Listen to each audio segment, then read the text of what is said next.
암 치료를 할 때는 이 수술 이외에 항암 치료를 또 병행해야 하는 경우도 많은데 항암 치료 비용 같은 경우는 그럼 어느 정도나 들까요? 네, 항암 치료 중에 우리 방사선 치료가 있습니다.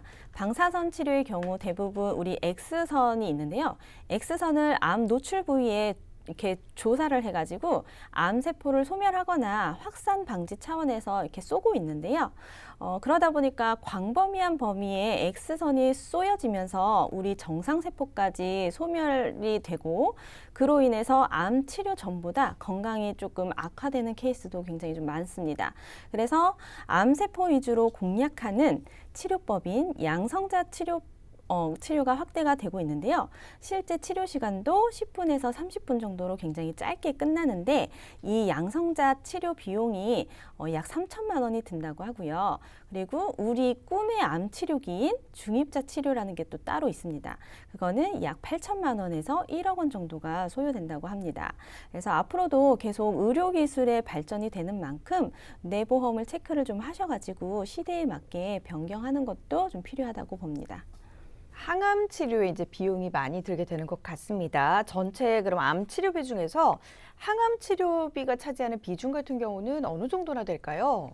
네, 항암 치료비에 하는 비중이 되게 높아요. 근데 요즘은 그냥 항암 치료비가 아니라 비급여가 되는 표적 항암 치료비에 대한 비중이 높아지고 있어요. 예전에는 그냥 항암 치료제에 대한 비중이 높았는데 요즘은 이 비급여인 항암 치료비의 비중이 높아지고 있다는 거죠. 비급여라 하면 금액이 높아서 내가 낼 돈이 커진다라는 거죠. 그런데도 평균 암치료 환자의 부담액 중에서 71%, 약 한 2천만 원 정도가 이 비급여 항암제 비용으로 쓰여지고 있다는 거죠. 항암제도 상당히 다양할 것 같습니다. 항암 치료제에 대해서 그럼 조금 더 알아보도록 할 텐데 이 항암 치료제 같은 경우는 시대가 변하면서 어떻게 좀 변화해 왔을까요? 네, 처음에 1세대 처음 시작된 우리 항암제는 화학 항암제로서 우리가 정상세포에 비해서 분화 속도가 빠른 암세포를 직접적으로 공격을 하는데 문제는 암세포뿐만 아니라 우리의 정상세포까지 공격해서 탈모, 머리가 빠지거나 또 구토까지 여러 가지 합병증 때문에 굉장히 좀 부작용이 심각했다고 봅니다. 그래서 그 다음에 나온 항암제는 표적 항암제가 나왔는데요. 2세대라고 해서 이것은 1997년도, 그러니까 2000년 정도 초반에 등장을 했는데요. 요거는 이제 유전자 변이에 의한 우리 암세포만을 공격을 해서 정상세포는 조금 손상을 줄일 수 있도록 하는 표적 항암 치료제가 나왔는데요. 이것은 탈모나 구토 등의 부작용이 좀 적고 치료제의 반응이 굉장히 좋았습니다. 하지만 이것도 약물에 대한 내성이 있기 때문에 부작용이 없다고는 말씀은 드릴 수가 없고요.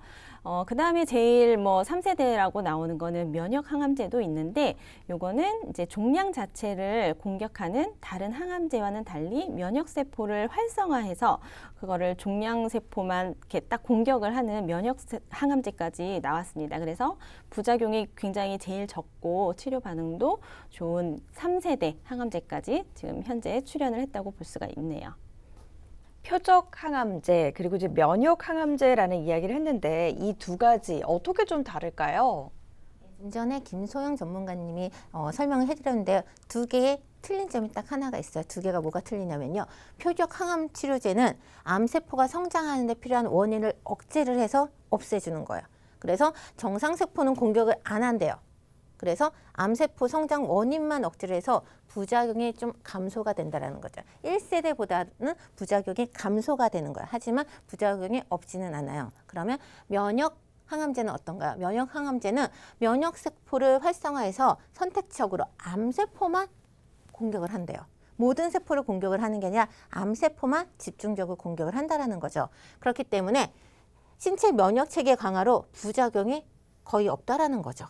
근데 이 표적 항암 치료제는 연간 한 7천만 원 정도 돈이 소요가 된대요. 자기 부담금에. 그리고 이 면역 항암제는 얘보다는 훨씬 좋기 때문에 금액이 좀 더 비싸지겠죠. 그래서 얘는 연간 1억 원 정도 금액이 되게 비싸죠. 그러니까 얘는 좋긴 하지만 내가 부담하는 금액이 좀 너무 크다라는 거죠. 그리고 지금 암 치료를 할 경우에는 통원 치료를 하는 경우도 상당히 많거든요. 이 경우는 뭐 특별한 이유가 있을까요? 네, 특별한 이유라기보다는 요즘에는 암 수술도 보통 수술을 하시게 되면 4일이면 퇴원을 하시게 됩니다. 그런 다음에 면역력이 좀 약해지신 분들이나 좀 쉬고 싶어도 암으로 인해서 직접 수술을 하지 않으면 병원에서 입원을 해주지 않는 경우가 굉장히 많습니다.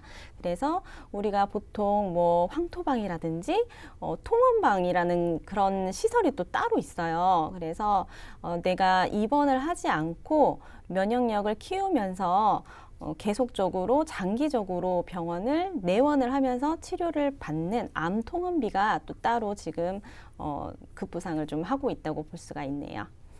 그러면 이 암보험에 가입할 때 꼭 체크해야 할 부분 어떤 것들이 좀 있을까요?